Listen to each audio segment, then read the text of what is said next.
Welcome to Indie Game Spotlight, where we lift the covers and dig deep with the designers into the mechanics and lore of their games. We are Vicky and Dean from 𝐈𝐧-𝐸, and today we are thrilled to welcome Magicman onto the show to talk about World of Darkness Academia supplements. Welcome to the show, Magicman. Hello, Vicky, and hello, Dean. I'm happy to come on your show. Welcome.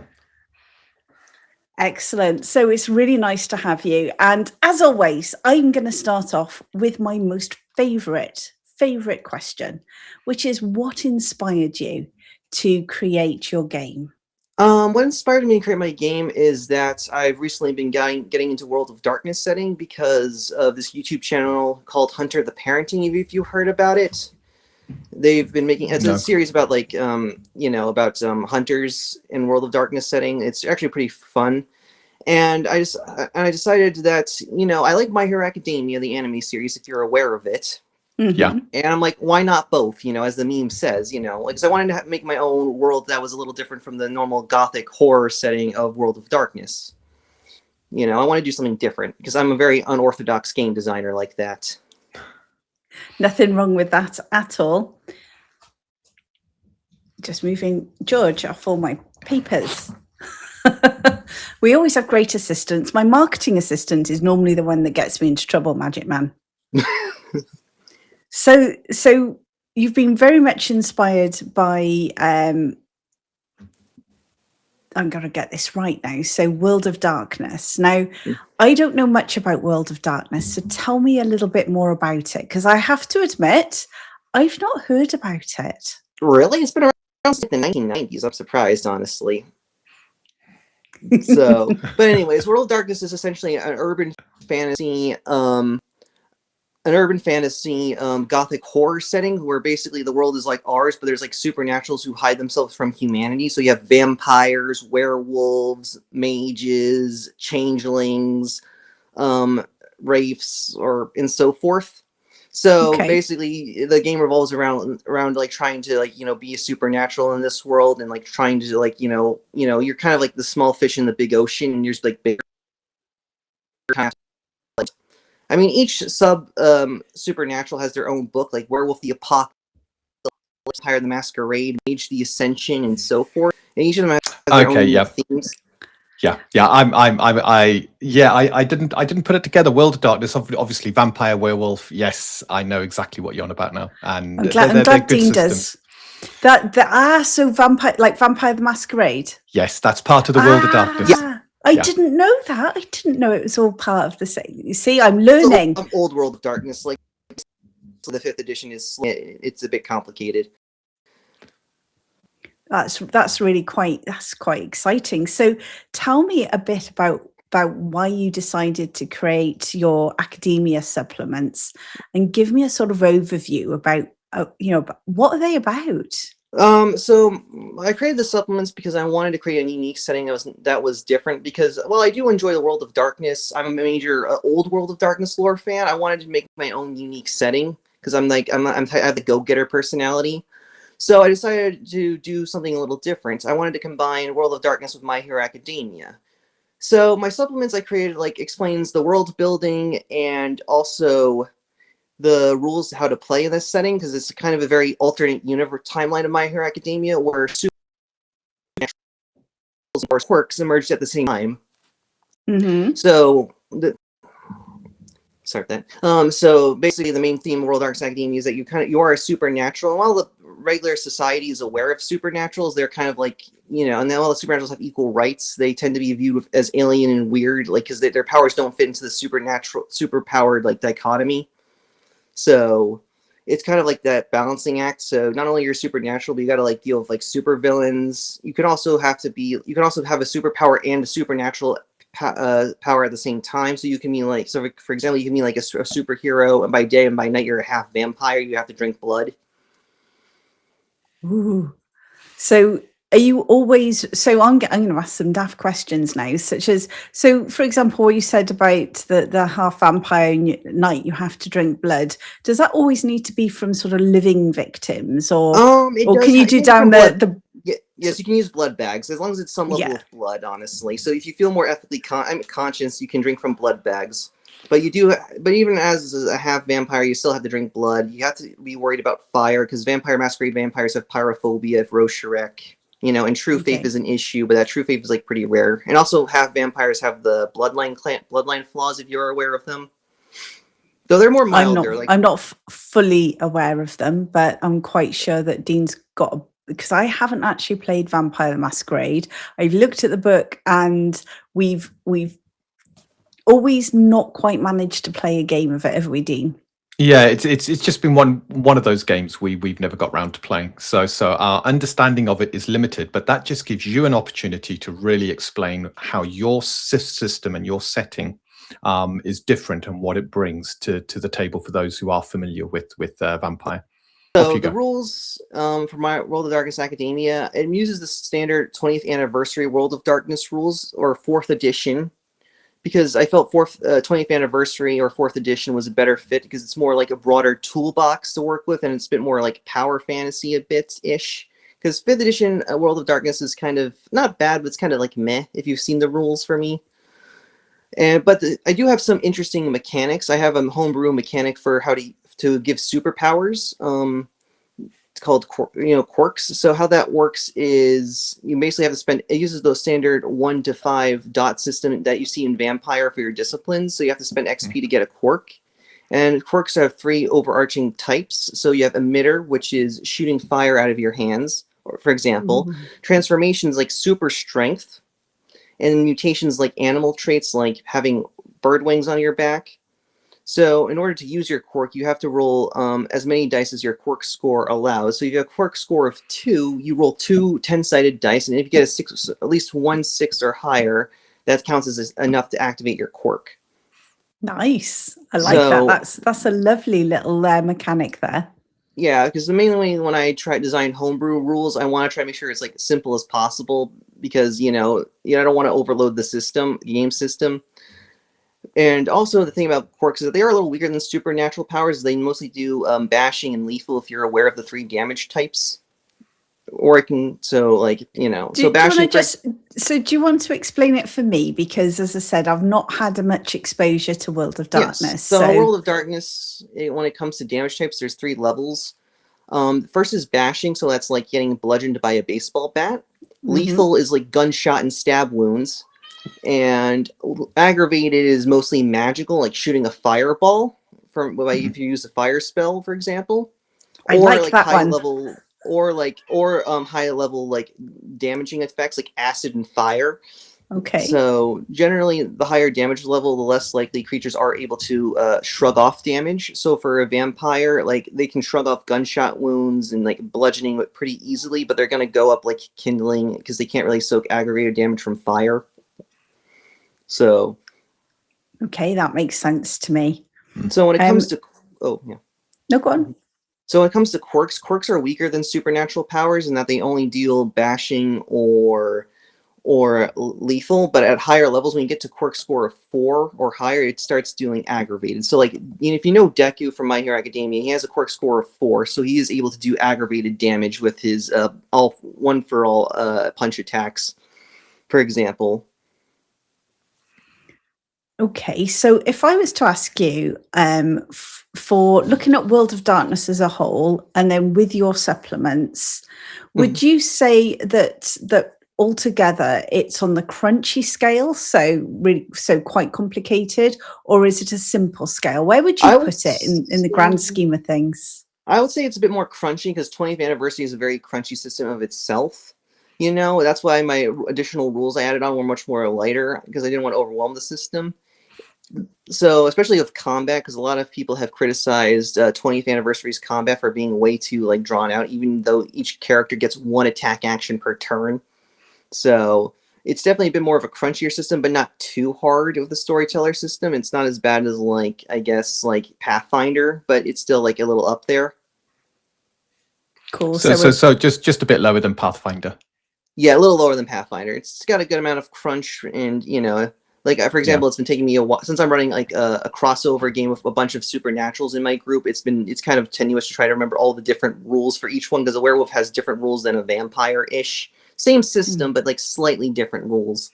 Yeah, whereas Pathfinder tends to rewrite each class. I remember when I was running Pathfinder, I had to read up on every class to understand exactly how that class worked. It was a lot of work. So that I like that as the scale. Just to double check, so that's your kind of crunch. Is it only the quirks and then the setting that you added to the existing 4th edition rules?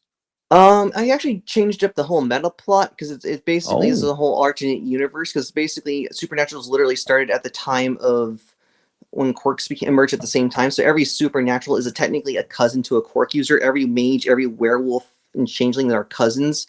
And basically, I have like roughly 200 years of history of the setting, because the setting starts in 2080 when quirks emerged, and the current year is 2253.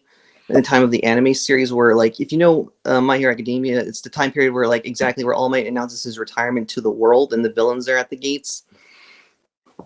So, like, in the city of Mustafu in Japan, it's like up in the air. So, because I like when I make my world building and meta plot, I like having a setting where players can start out where things are up in the air and they can influence things. That's good. Yeah. So I take it, although you're very much inspired by Hero Academia, this isn't a Hero Academia setting. This is your own setting, but yeah, it's like kind of a Frankenfusion, honestly. It's kind of like it blends both together in something, takes two existing things and blends into something new. I mean, I do have stats for the official characters in my thing, so it's not like, so they're still there. Like, for example, if you know UA and you know Principal Nezu, honestly, I don't know if you were aware how much you know.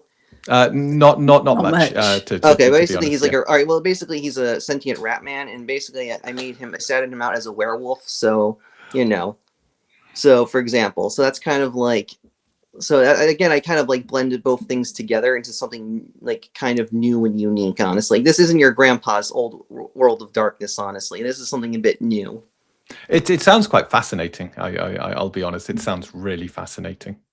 Yeah.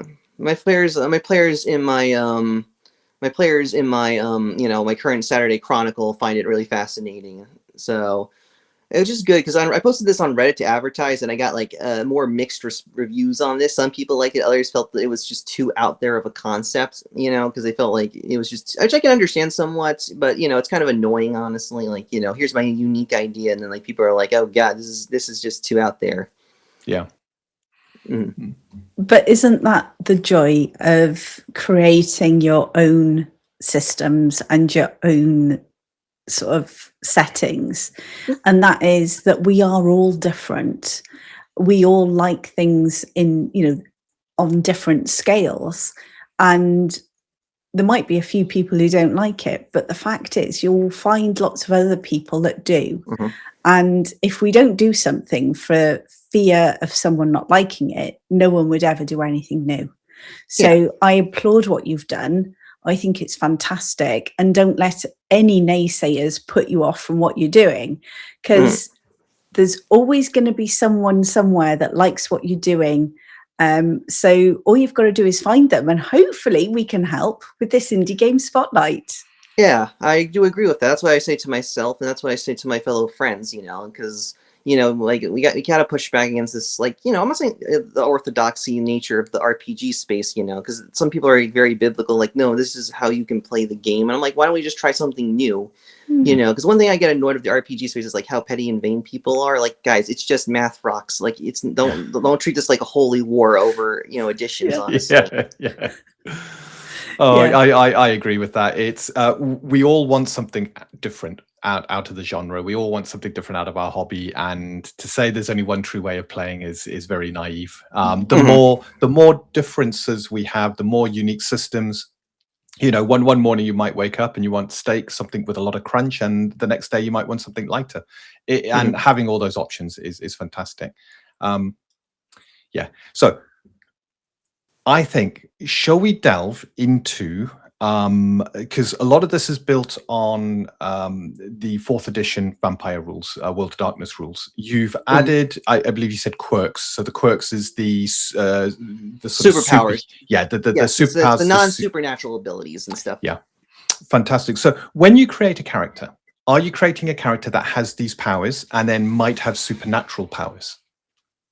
Yes, you can create per character that has both supernatural powers of a werewolf with a quirk, honestly. But you do have to spend XP as standard World of Darkness rules. You can't get a quirk for free. You do have to spend XP, like you have to spend XP for your supernatural powers.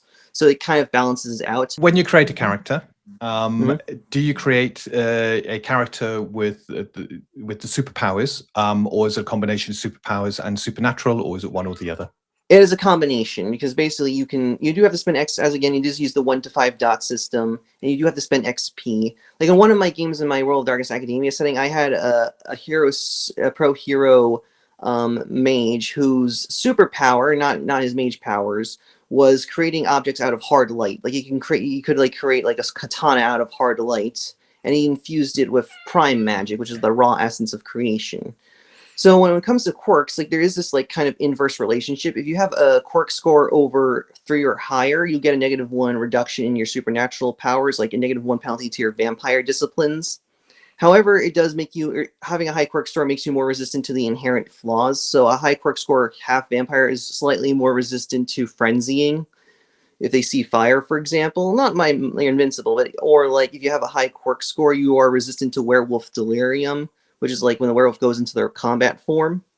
So it's kind of like an inverse relationship. Like having a high quirk score makes you a little weaker in your supernatural aspects, but it makes you more resistant to supernatural effects. So it's kind of like a double-edged sword, because basically quirks represent like physical world powers, while supernatural is like more metaphysical. It's like kind of a yin-yang dichotomy.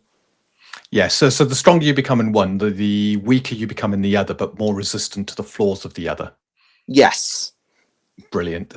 Is it possible to become strong in both, or do you have to make a decision which path you take? You can become strong in both, but you really have to sink the XP. It takes time to build up, honestly. Like, you can get over those penalties for your supernatural aspects, but it takes XP to build up. And leveling up your abilities in World of Darkness 20th anniversary is very Okay, so when it comes to quirks, they're very open-ended in what you want them to be. I do give 3 overarching types, as I said before. But I made it freeform because given how open-ended quirks are in the series, though quirks are very specific in what they can and can't do, so they're very one-trick ponies. Like, usually they're not quite as adaptive or as raw powerful as supernaturals. So, like, for example, like one character in the show has the power to shoot tape out from his elbows, which is a very weird power, but it's actually pretty consistent. From elbows? Yes, his name's Zero. Wow. He's actually in the protagonist's class. It's a weird power, but it's like the same consistency as slingers. So it's actually like a decent power, because some quirks run the gauntlet of being very straightforward to being very weird. Like there's another character in the class like user from the button, which yeah. I know they're called quirks, so therefore they are living up to their name. Yeah. These are very interesting. Yeah, so that's why I made it very open-ended to compensate. You know, some people have kind of said that the quirk rules are a little too open-ended, but I did, I wanted to have an open-ended system because, that makes a lot more sense. So having a quirk, is like kind of your sidearm, to say the least, as if you're a supernatural. Like, it's not quite as strong, but it's good to have on hand if you don't want to spend your supernatural resources, like a vampire with their blood points. So, yeah. And also with certain ways you can combine your quirk with certain supernatural powers. Like that mage guy I said with the light quirk, he combined it. He combined it with his prime spear of magic. So you can like combine it skillfully enough to use it very powerfully and stuff. Okay, it sounds incredibly flexible, and you can really, if you imagine the character you want to be, you can actually create it quite simply without having to trawl through a lot of rules to see how you combine things or yeah. That sounds fantastic. What I'd like to do now is have a really good explore of the setting, the system. So I'm sat at your table and I'm about to create my first character. How would you introduce me to your game? I would introduce you and ask you, like, what kind of character do you want to play? Do you want to play as a civilian, a hero student in training, or do you want to play a low-ranking superhero, or pro hero as they are called? Like, for example, in my Saturday game, we have a mix of two UA students who are mages. We have two pro hero half vampires. So one of which is a Bali, if you know what the Bali are, Dean. I don't. No. I would assume where it comes to this that we are absolutely have no idea at all. Oh, Bali are so Satanist vampires. They they're really into demons and so forth. But fortunately, he's actually a pretty chill demon, because the demon spirit he's made a pact with is like really into superhero stuff, like pro hero stuff. He's like, Bali, I need you to buy me more pro hero merchandise of All Might. So yeah, so basically I would say, okay, so what supernatural do you want to be? Do you want to, what's your background? I want to make sure there's like, your character kind of fits within the world a little bit and has some minor backstory, because I prefer characters having a small backstory, not like several pages worth, because I prefer more adaptive, Yeah. Okay, so to help me create the backstory, I would be asking what kind of world am I in, and what kind of what kind of game? What am I? Am I part of an academy, or what's the kind of setting? Well, the setting is more of a, I would say, a mid-gonzo setting, because basically it's not, if you know the term gonzo, it's not as We don't know. So things like that is. Okay. So you're gonna have to explain it to us. Wacky and out there, but it has some level of seriousness. So a gonzo setting would be like World of Darkness Academia, because while there is like, it's a pretty like bit of a power fantasy, because you're supernatural or superhero, you still have to deal with mundane like bureaucracy. Okay. So. And it's Gonzo as in reference to the Muppet Gonzo. Yeah. Yeah. It's very out there. I'm old, Magic Man. I'm old, right? I know the Muppets too. I love the Muppets, but you know Gonzo from the Muppets. I love Gonzo, but I would never have never have used that term because I'm old. So thank you. This is educational on a number of fronts. Thank you. You're welcome. So basically, I would explain the world like, it depends on like where you want to be, but mostly I set it in the main city of My Hero Academia, Mustafu, in Japan, which is a fictional city. And basically, the plot of the chronicle would be is that this is taking place like when All Might is retired, and like not only supervillain activity is on the rise, but also like supernatural activity, like evil vampires of the supremacists of the Sabbat, or Pentex from Werewolf the Apocalypse. So mainly, it would depend on what your character is going to be. If you're like a pro hero or student, you would be doing undercover missions, because the supernatural superheroes are allowed. They have to keep their supernatural nature a secret, because the public's is still like uncomfortable. So my current party is like doing undercover missions at the behest of Nezu, because he really needs help and he doesn't trust the Hero Commission, which runs the Hero Society. Come help me here. Who's Nezu? He's the principal of UA Academy. He is a sentient rat man, like he's a literal beastman. Ah, was this the one that you said that you would make that was made into a werewolf in your system? Yes. All right, now I get it. Thank you. Yeah.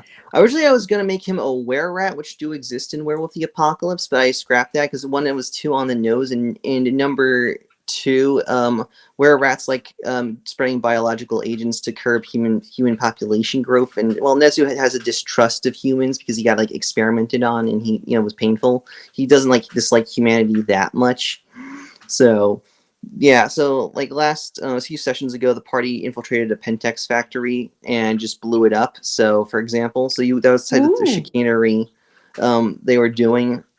So, I've got my character. If I understand correctly now, my motivation for my character is about fighting these supervillains and evil supernaturals that are rising up currently. Is that right?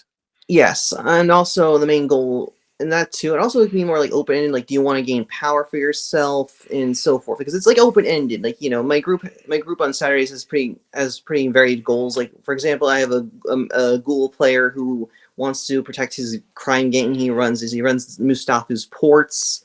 I have a hobo werewolf who basically wants to get better ranking in his tribe. So it does vary depending on player. But yes, you have fighting the supernatural and supervillain threats can be a part of that.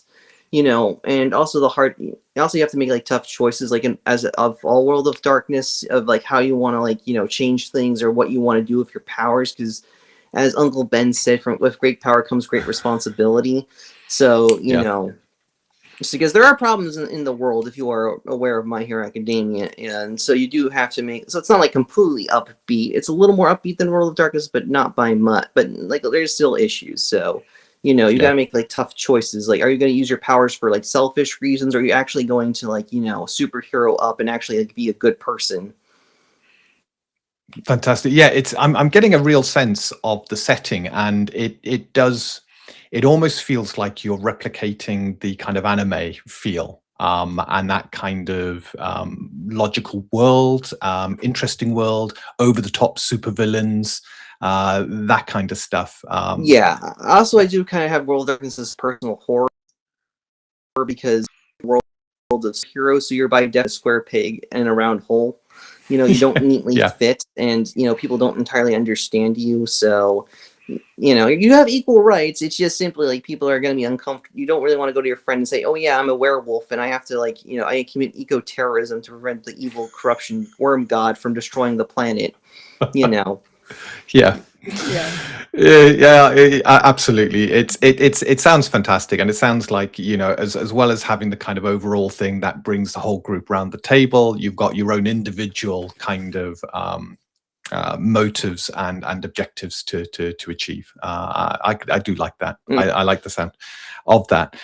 Have you, so obviously, World of Darkness comes with its own list of equipment and supporting materials and stuff like that. Have you actually added anything that is unique to your setting, for the quirks or for the style of play that you do? Well, actually, I have added some pretty interesting rules, especially in my companion's guide. For example, I explain how true faith affects quirks actually, and how it works kind of like an EMP sort of effect, you know. Ooh, and it can also like damage quirk users and quirked beings. I also added rules for how to play as a quirked animal. So if you really want to go crazy and play Nezu's like, you know, distant cousin who's like a were-rat, you can totally do it. Or you can play a supernaturally awakened. There's in World of Darkness Academia, there's these Frankenstein creatures called Nomu. You know, they're kind of like not like zombies, but like Frankenstein. They're designed to fight and kill superheroes. Yeah. And basically I have rules for making a supernatural one who's accidentally gained supernatural powers and now has to figure out like not only being a supernatural, but also like, you know, being a human being. Like, you know, because most Nomu are like bestial in their intelligence, so becoming a supernatural one, like it makes them into Frankenstein's monster in both like mind and body. Fantastic. That sounds really interesting. Yeah. So that brings me on. I'm wondering, therefore, with everything, the way that you've pulled it together, does this mean that you have lots of additional races that you've introduced, or is it all done by how you do your quirks? Mostly you still play as human, because, you know, or like your species, because the World of Darkness has its own like different subtypes of vampire, werewolf, and mage, and each of them has unique attributes and abilities. Like, for example, one of the bloodlines is a Toreador, which is like a very like fashionistic vampires. They have the discipline powers of Auspex, which is like vampire radar, Celerity, which is vampire super speed, and Prescience, which is vampire charisma boosting. So again, there is variety. It's just within the World of Darkness rules, because each like faction has their own sub factions and have their own unique abilities and so forth. So there is variety, but you mostly start off as like kind of human-ish, you know. So that's cool. So I'm used to playing class systems. So I've played an awful lot of systems that have got classes. So with the way that this is designed and the way it's all pulled together, I'm assuming therefore that this is not a class system at all, because you actually build it up. There's no class system in World of Darkness. It's kind of like archetypes, you know, and backgrounds. That's kind of defines it, you know, and also your sub-faction determines like what powers you start out with. Like, for example, like, you know, a hermetic mage is going to have a different like magical power set than like an acastic mage, because the acastic mages are literally like kung fu mages, and the hermetics are your stereotypical Merlin fireball shooting types. Now that interests me greatly because I do like my spellcasters. Yes, I'd probably play the one that can sort of throw the fireballs, I have to say. Yeah. But that's because that's the type of spellcaster I like. Mhm. Have you introduced any new spells or anything like that through I did your introduce design? well, the thing about I did like in my Beast Core Shapeshifters of the East, I did introduce new shapeshifter spirit gifts, which is the form of spells Ooh. the were creatures do. You know, very Ooh. like I guess like Asian themed. Also for my Dragons of the East supplement, I just added official spells called routes. Now, when it comes to Mage the Ascension, your magic is very open ended, so it's all about like your personal creativity. I mean, there's certain rules that hold you back, so you can't just like instantly kill people left and right with a Thanos snap, but it's a very open-ended magic system. Routes are just a little easier to cast and are much more like easier to wrap your head around. So I gave Okay. routes for the various factions, to say the least. I didn't make anything for vampires, but vampires have just so much like disciplines already that so far, you know, they don't really need that. So yeah, I have created my own spells, but I do use mostly the same World of Darkness stuff. You know, the same mechanics. It just makes absolute sense. So things with the vampires and werewolves and things like that intrigues me when it comes to healing. So how does that work? There are certain healing magic. With vampires, they can spend their blood point reserves to replenish hit points. Because in World of Darkness, it does not use a standard D&D HP system. It uses every supernatural has 7 hit points. But you have ways to like dodge or shrug off damage. Like it's called your dodge roll, and then you take soak, which reduces how many damage you take. And the thing about this system, it has like a bracketing thing. So the more damage you take, the less dice you roll for your rolls, because it represents like how wounded you are and how you can't focus well. You know. So generally, it's kind of, well, it is crunchy with other things. With HP, it's very like, you know, every creature's gonna have like 7 to 10 HP. You know, for supernatural, so it's pretty easy to die.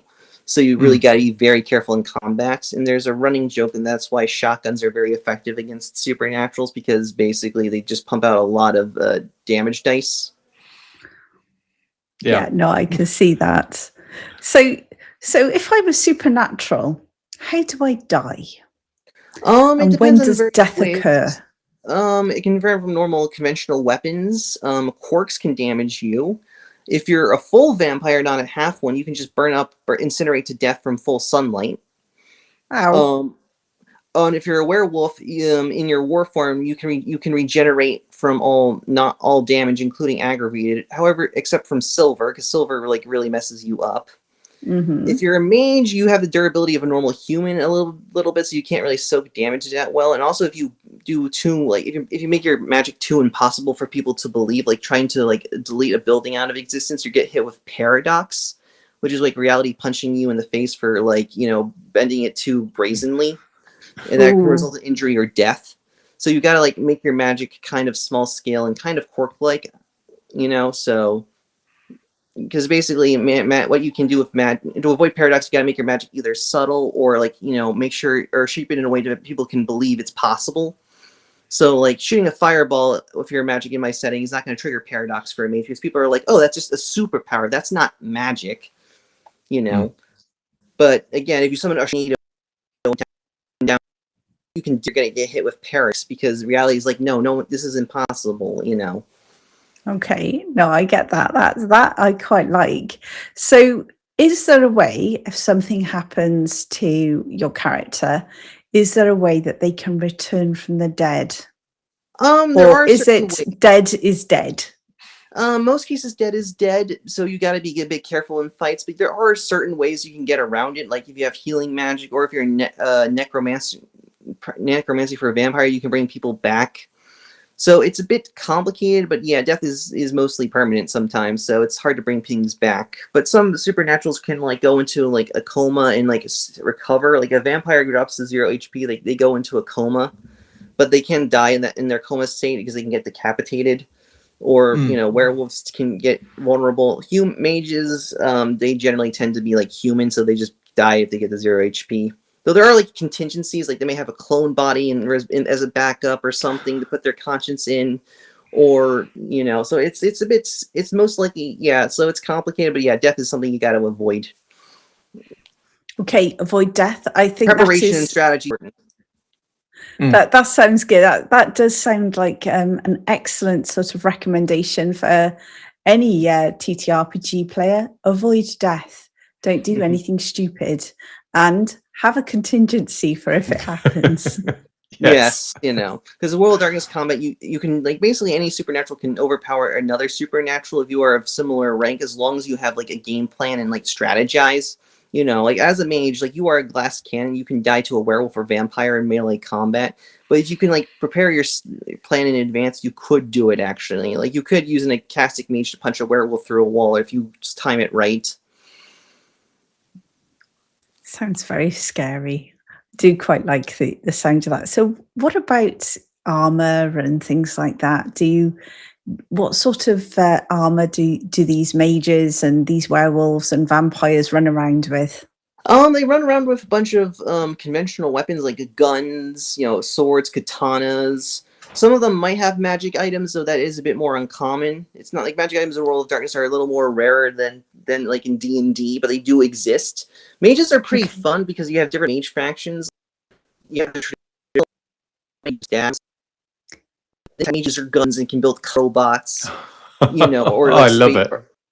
And also you can build background creatures, as long as however, though, you have this magic technology only works if people believe it's like normal technology. Like, yeah, you can make a black hole pistol, but if someone sees that and like, wait, that's impossible, then the gun just falls apart, because mage magic only works on collective belief, or like it works on Warhammer 40,000 and WoW and how the WoW works, whether it works or no.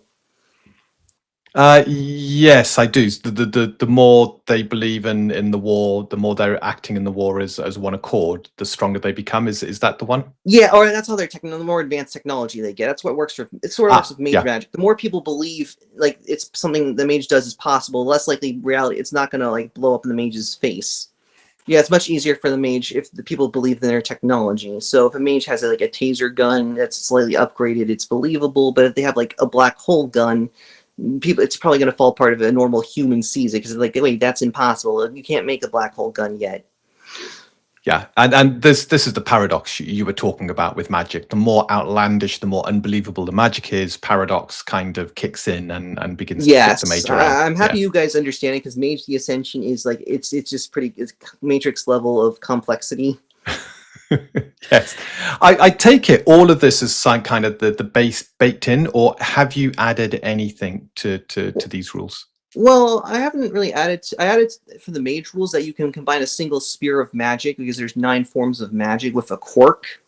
Yeah. So I did add that. I also added with werewolves, they cannot use their quirk when they're in their non-human form, so they can only use it. So, and vampires, only half vampires can use quirks. Full vampires, when they become a full vampire, their quirk kind of dies with their soul. So some nice balancing stuff, just to make sure no single character gets too overpowered. Yeah. Yeah. I mean, if you're running a cross-plat game, you just have to accept the chaos, because everyone's just so different in stats. So it's just something you just gotta kind of roll with the chaos at this point.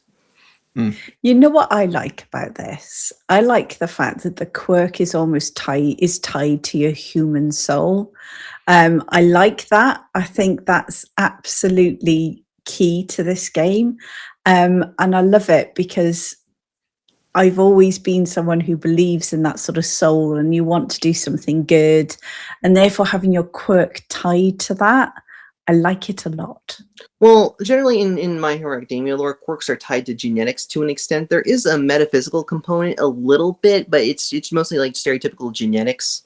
And it's kind of a slot machine, because I said before, quirks run the gambit of being normal powers to pretty weird ones. Like there's one person in the setting, I think he's like, his flesh is like cement, and he can like secrete cement from his hands. Like he looks like a rectangular like brick, honestly, a cinder block. Yeah. I mean, he's like actually a pretty high-ranking pro hero, so because basically quirks are very specific and weird. Not all of them, but some of them are. So. but the 5% of supernaturals in the world, like the vampires and mages and so forth, like they're more of quality than quantity. Like the average rank and file supernatural can go toe to toe with a rank and file superhero. So so that's something that the superheroes have to be concerned with. Yeah. Excellent. So if I'm playing in your game and we are running a campaign, a long running campaign, what's the highest level I can reach?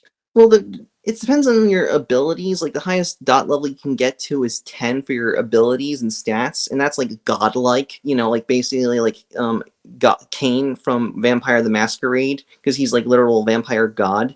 But generally, like it takes an insane amount of XP to get there. And most World of Darkness games are a bit more shorter in session, session length, because it's more of a quick pace, a little more shorter story narrative focused. Okay. When you say it's a bit shorter, what would your sort of time be? How long would you spend playing in one of your sessions? I run usually 2 hour to 2.5 hour sessions. It would probably be like maybe 10 to 11 sessions in total. Okay.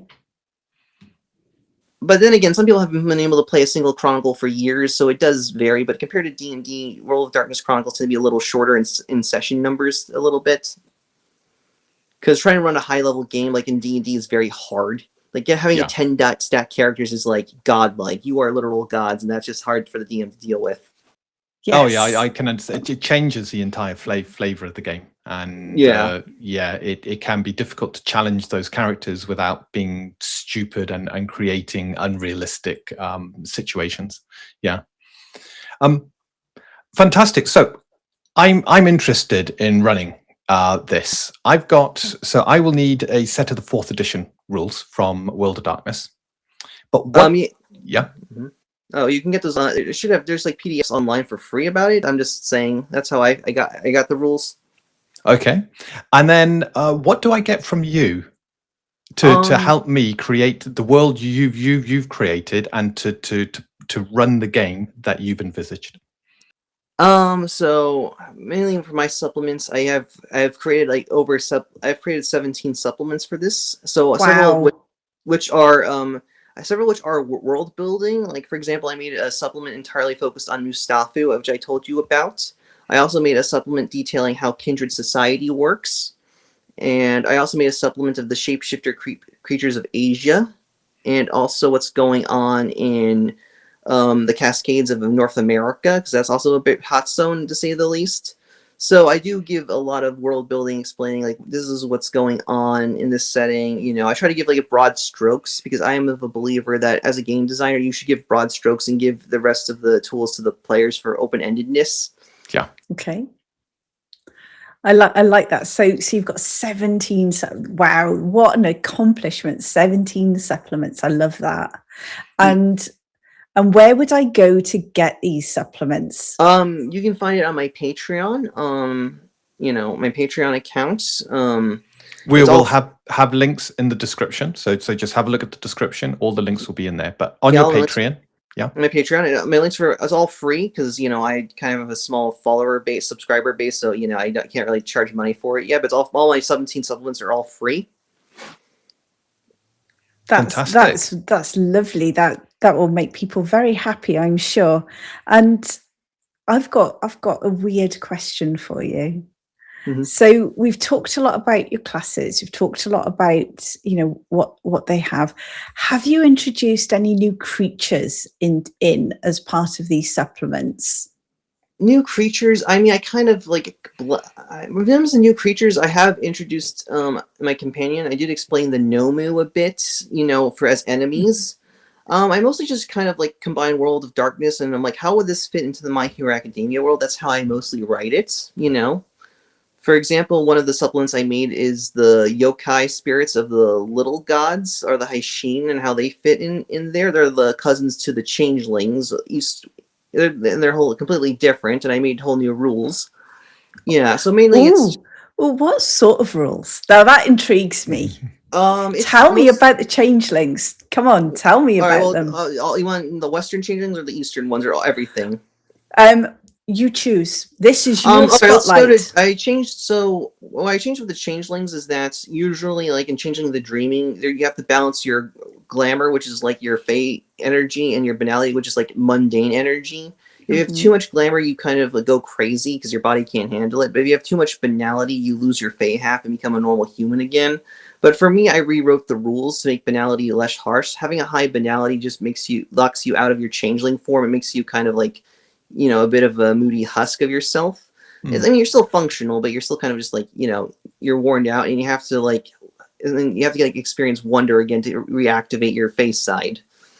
So it still fits into the themes of balancing your dual human and fey nature, but it's like less harsh. So so this does mean like are more like adults that are changelings now because basically in the original changeling lore, like if you become a 30-year-old or 25-year-old, you get too much banality. Most of them just go back to being normal humans or undone.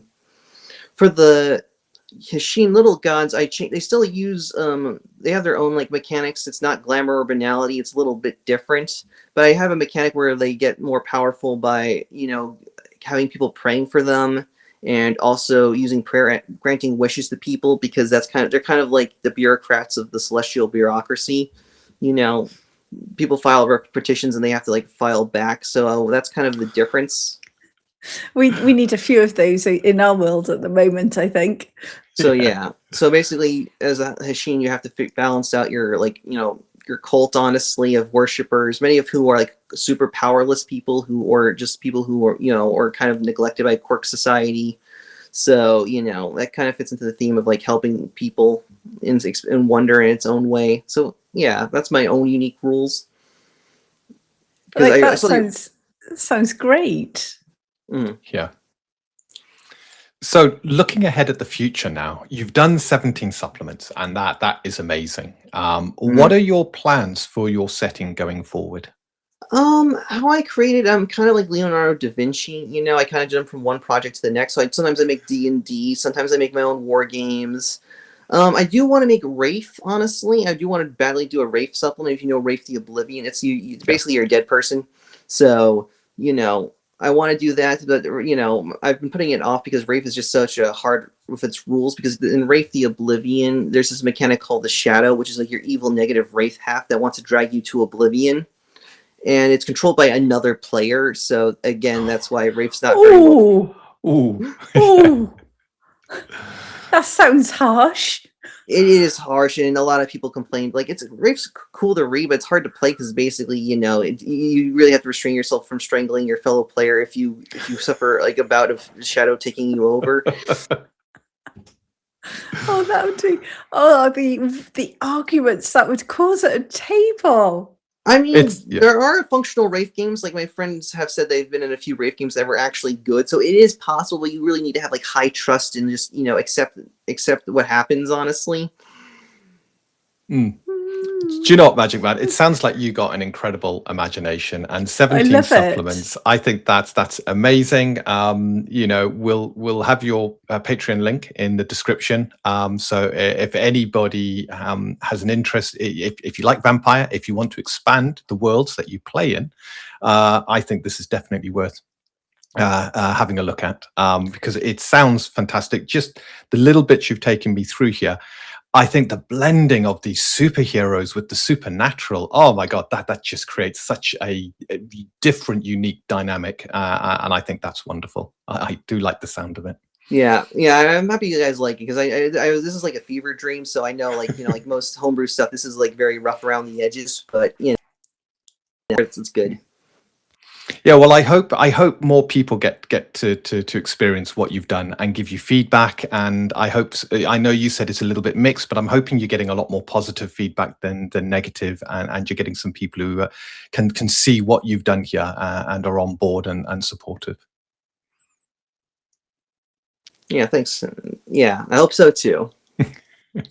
Yeah, it's like everything. As indie games creators, we put what we do out there. And it is like sort of letting your baby go out into the world. And it is a bit scary. So we completely understand that. And I think you've done an amazing job of merging these two different things and coming up with your own take on it. And I think that's just something to be applauded. So take all the positives, take all feedback, feed into what you're doing. 17 supplements is a massive achievement in my mind. I think you should be exceedingly proud. And no matter what things you create sort of your supplements for and things like that, I think what you're doing is phenomenal, because there's no such thing as too much in the world of role play. No, definitely not. So is there anything that you think we haven't covered that you want to go through?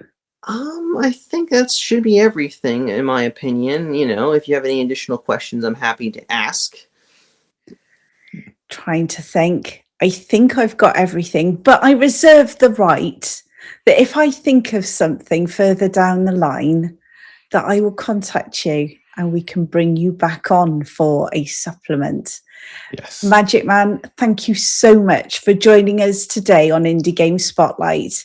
You've opened my eyes a bit to the wonderful world of Vampire the Masquerade and those other games, and you've really shown how you can merge things together and turn it into something unique. So from us, Vicky and Dean at Evereye Games, to you, Magicman, we just want to say thank you. Thank you. I'm happy to have you on. Thank you.